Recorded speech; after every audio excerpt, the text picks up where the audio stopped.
Hey, welcome to Amp Up Solar Talk, where we break down all things solar to help you own your own power. I'm Kelly with Signature Solar, and today we have a very special guest, Harold from his YouTube channel, One Strange Adventure. Harold and his family have been living life on the road in their fifth wheel RV, and they've been traveling the country while relying on solar power to stay off grid. Today, we're diving into his journey, what inspired him to go solar, how he designed his first system and other systems as well, and lessons he's learned along the way. If you have questions about setting up a mobile solar system on an RV or fifth wheel, be sure and drop your questions in the chat. Harold, welcome to the show. We're so excited to have you here. Hi, Kelly. Thanks for having me. Super excited to be here. Yeah, we're excited to have you. So, Harold, how long have you and your family really been doing this fifth wheel adventuring? Yeah, that's a great question. We sold our house back in February of 2021. We've been traveling ever since. So we bought a Grand Design Reflection, which is a bunkhouse model to start with. And then we quickly started to kind of outgrow that and bought a Grand Design Momentum toy hauler. And we've been living in that for almost 4 years now. So that's what you're seeing here. And we absolutely love every minute of it. That seems like a big step for someone to just sell a house and decide to just go out on the road and live life in a camper. Tell me about that. We've What made you make that decision? Yeah, we've had some learnings for sure. But we decided that very early on that we didn't want to wait for retirement to be able to see this Yeah, beautiful country. We wanted cool. to experience it while our kids were still with us, rather Mhm. than waiting till later in life. And so we sold our house and we hit the road. And it's like I said, we haven't looked back. I tell people pretty often that we've seen enough in the last 3 years. Like we wouldn't be able to cover that in 10 years worth of vacations from a traditional, like just taking vacation from a normal job and things like that. So we absolutely love it, and there's so much more to explore too. And so this for you right now is a lifestyle. Absolutely, Yeah, very cool. Was yeah, there a particular moment or a challenge that made you realize that solar would be an essential part of your travels? yeah. So we started. There's a couple of different times that we've talked about it. So traveling uh, further and further each time we go out, having the flexibility to kind of stay somewhere overnight and not really have to worry about booking another campground just for one night and continuing to travel the next day. We also love it, or we didn't like the fact that we would get to the next campground and it would be 90, 100 degrees inside the RV and it would take hours upon hours to cool down. So that's when we decided, like, hey, is there's a option for us to be able to maybe have the RV cool when we get to the next spot, or if we're going out and we want to stay somewhere or travel a little bit longer each day, how do we best utilize the options that are out there for us? And so that's kind of when we started looking at solar. Okay. So let's talk about your first solar setup. What kind of Yeah, components did you use and how did you design the system? Did you get some advice about your system? What made it up and just tell me about how that came about. sure. First of all, lots and lots and lots of research. I spent countless hours learning about the different components, their capabilities, what I would need. I did design our first system, and so it was just a culmination of a lot of research. And then I had several resources in terms of people that had done this before, and so consulting with them on the design before I even started purchasing the first piece of equipment was really beneficial, because I just don't you don't know what you don't know when you're starting out. So learning from Mhm. others that have already done this was really helpful. Okay, and did you put this all together yourself? Yes, yeah. At We first upgraded the batteries, and I did have some help with that. I had a friend that helped me out. And then we switched out that system to another system where that was the first time we kind of went full on solar. We didn't have solar panels or anything with it. We just had a couple of decent batteries.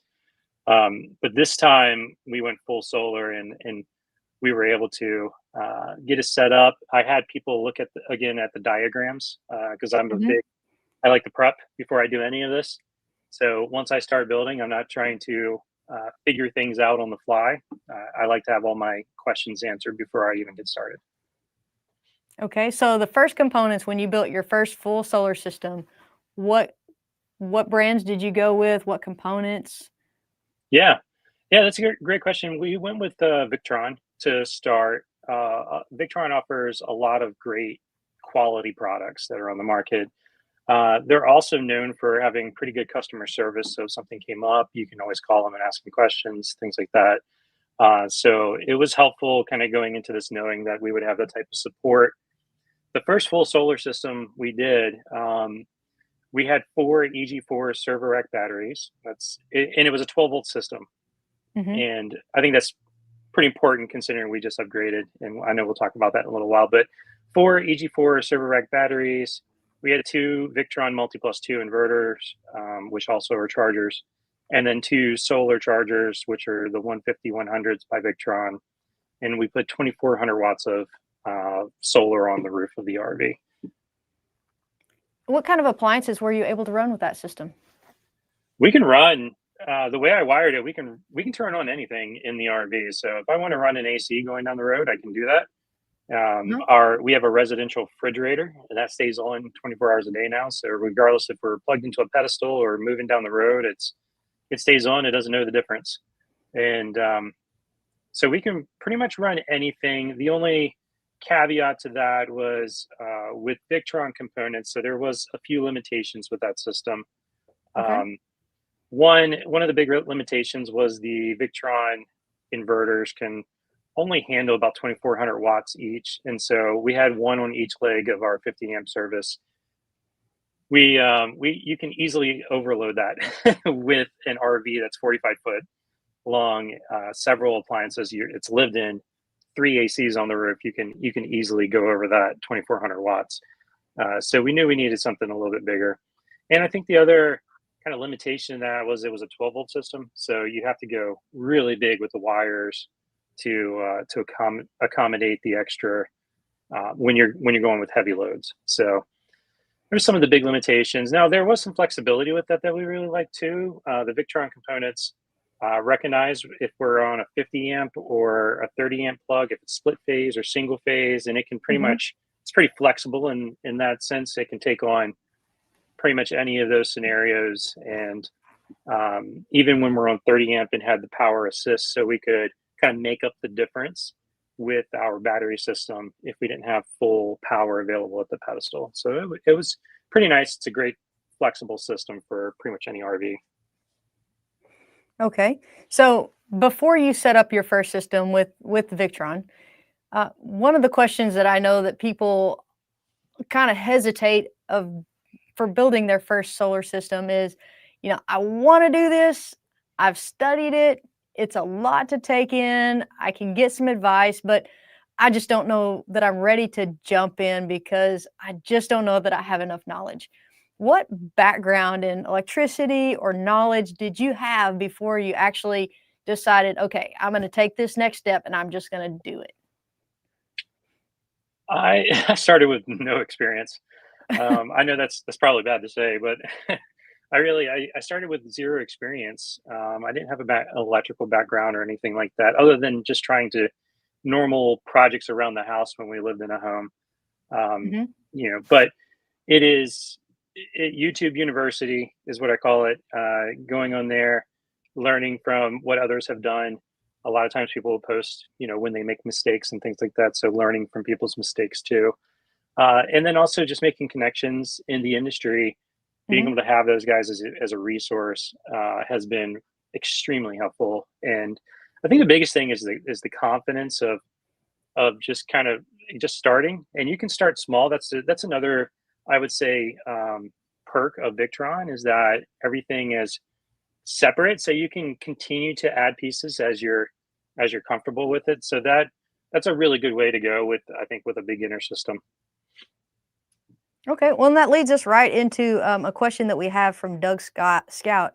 He wants to know what's the biggest challenge you guys have had with mobile solar?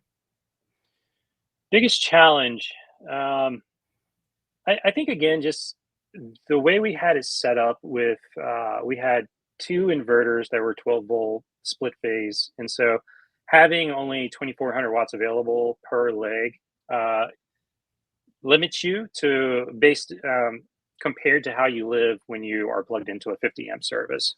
Considering you have 6,000 watts available to you on each line when you're plugged in, and you cut that down to 2,400, so you're getting less than 50% of your what you would typically live on. So I think that's kind of the biggest, I wouldn't say challenge, but you just have to know how to work with it, right? You know that if a certain AC is on, you don't also turn the microwave on, or you don't turn your fireplace on, and some of those bigger appliances that have really large draws.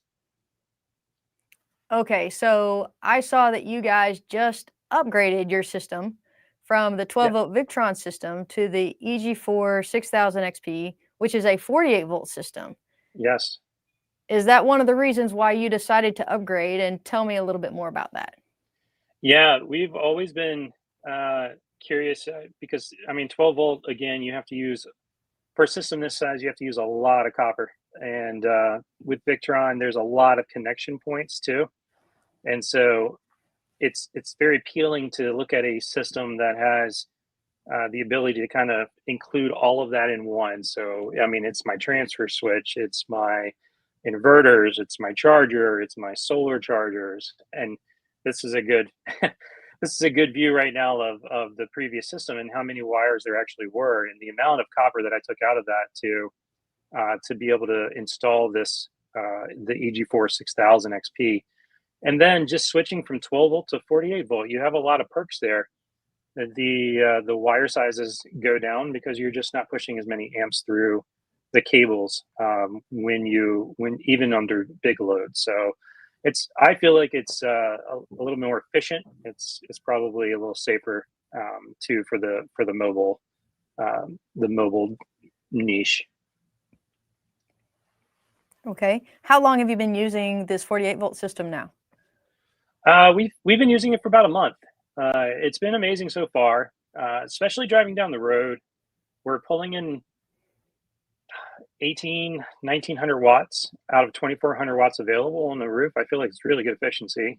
And Mhm. I don't know that I ever saw that, honestly, coming through the Victron solar chargers. And it could be because it was a 12-volt system, or it could be because there was numerous contact points or connections where you lose a little bit of efficiency probably with every connection. But it has been really nice going down the road, and we're running an AC, and we get to the next spot and we're able to, just kind of jump in and be cool already. Or um, a big perk of that is also like when we stop, we have our AC running. We have pets that travel with us. We're able to have them in a cool place when we go in a store or eat lunch or anything like that. So it's been really nice.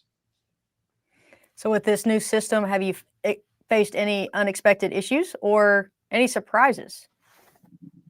Yes, there have been some surprises or some challenges with the new system. And I think mainly because I don't know that the 6000 XP was built to be in an RV, right? It's mainly like an off grid inverter you would see in a Right. cabin somewhere. And applying that to this kind of scenario, I think there are some challenges. And so one of the biggest challenge is with an RV, you're always going to have 12-volt components. So Mhm. you have to solve for that somehow. And the going to 48 volt, the largest converter from 48 to 12 you have available to you is a Victron, and it's only 30 amps. Well, your hydraulic jacks take 75 to 80 amps to operate. So you would need three of those in parallel just to care for your 12 volt components. So being able to figure out how to solve for that, and the way we solve for it is I actually went and bought a very small lithium battery, 12-volt battery, and stuck it up front, and that manages my 12-volt components. And then I have a AC to DC charger on it. It's a Victron IP22, and that just keeps that little battery topped off. And that's what my lights run on. That's what my hydraulic jacks run on. My water pump, little things like that. So that's how I solved for that. Also, the converter. This converter has 3,000 watts per leg, so I am getting more power when I'm sorry, inverter. It has 3,000 watts per leg, so I'm getting more power when I'm inverting, the more capabilities. The challenge that we run into is that regardless of what the power source is coming in, it limits you to 3,000. So there's not like a 50 amp bypass that's available to it to allow the full 6,000 watts. So I'm somewhat limiting myself having this one in. And so you could potentially put two in parallel and have the full 6,000 watts per line, which is an option. The other challenge that keeps me from doing that is that being able to have the transfer switch, or for it to recognize that I'm not on 50 amp. So when it's set up for split phase and I go plug it into a house outlet to keep my batteries topped off. So I think it just has a little bit more work. And we went into this knowing that this was a kind of a test case to figure out what we don't know, applying this unit to a mobile RV. So we would definitely have some learnings that we're sharing with Signature Solar as we go. Okay, very good information to know. Thank you for sharing that. Doug Scott would like to know also, what advice would you give to someone who is new to solar? Do your research. Do lots and lots of research. There are so many YouTube videos out there now. There are so many forums. I joined the Victron Facebook page or Facebook group. I mean, it has hundreds of thousands of people in there and is global. And it's not just because it's Victron components, but there are people in there asking general questions about how to set up systems and things like that I have learned a lot from. So that would be my biggest thing, is go find forums, find some videos, and take your time and learn it. When you have questions, make sure you ask them before you get started. Great advice. So Harold, if you could sum up your mobile solar journey with the RV life in a few words, how would you sum it up? Well, I would say one word: freeing. You have the ability just to kind of go out and sit out in the middle of the desert if you want to, for days and days. It gives you such flexibility in being able to travel around. Again, on days when we just want to stop and take in the space, and maybe we're not going to make it that day, or maybe we do want to go out and hang out in the desert for 4 or 5 days, or in the middle of the mountains somewhere. There's not always an RV park with a pedestal. So being able to do that and do that comfortably has been very good for us. Nice. So we have one more question that we'll get to. We have Sonics VTO4 says, great information. Where would you start with a setup to build upon as time and funds come available? So where would you start if you're going to start small and build? Well, if I'm starting with a stock RV, I think the first thing I would do is start changing out my batteries because they come with lead acid batteries for the most part. And going over to lithium, I think, is a great investment to start with. Unfortunately, a lot of the converters that these RVs come with don't support lithium, so you may have to upgrade that in order to do so. But I would definitely start building out a battery bank and taking advantage of that, and then slowly work in an inverter or two, or put some solar. A lot of RVs are coming with 300 watts or 400 watts of solar on the roof already, which I think is enough to get you started, and then you can start to expand on that too. Now, when you say building out a battery bank, we've had some discussion with some other DIY mobile solar people. What size battery would you suggest going with from the beginning if you're starting to build out this battery bank? There's 12 volt, there's 24 volt, there's 48 volt. Yeah, if you're sticking with the stock RV system and you're always going to stick with that, going forward, and you have no interest in 24 or 48 volt, then stick with the 12-volt system, because everything in the RV kind of naturally runs on that already. They're even making AC roof units that are 12 volt. They're making fridges that are 12 volt systems now. So everything kind of naturally would work with your 12 volt battery bank. I think that's probably the easiest thing to do is start there. Well, Harold, our time is up for today, but I really appreciate you sharing your insights and your experiences. But before we go, can you tell people where they can find you to follow you on your journey? Yeah, we are on YouTube, which is our main platform. One Strange Adventure, the number one Strange Adventure, all one word. We also have a website, onestrangeadventure.com, and you can find us on Facebook and Instagram as well. Any upcoming videos or projects that they should be watching out for, or anything else that you'd like to share at this time? Yeah, great question. We recently purchased an RV lot, as you might know. We're going to be producing some more content on that, because we got a lot of interest in that and a lot of questions about what is it like to actually purchase an RV site. We're also going to be making some tweaks to our 48 volt system coming pretty soon. So the more we use it, the more we learn, the more we can tweak to make it better. Absolutely. So if you're interested in especially the fifth wheel setup, go check out One Strange Adventure on YouTube. Thanks again, Harold, for being here, and to everyone watching, thanks for joining in on the conversation. Remember, the month of April is our mobile solar series, so be sure and subscribe and follow so that you don't miss our next episode, and we'll see you right here next week on Amp Up Solar Talk. Bye.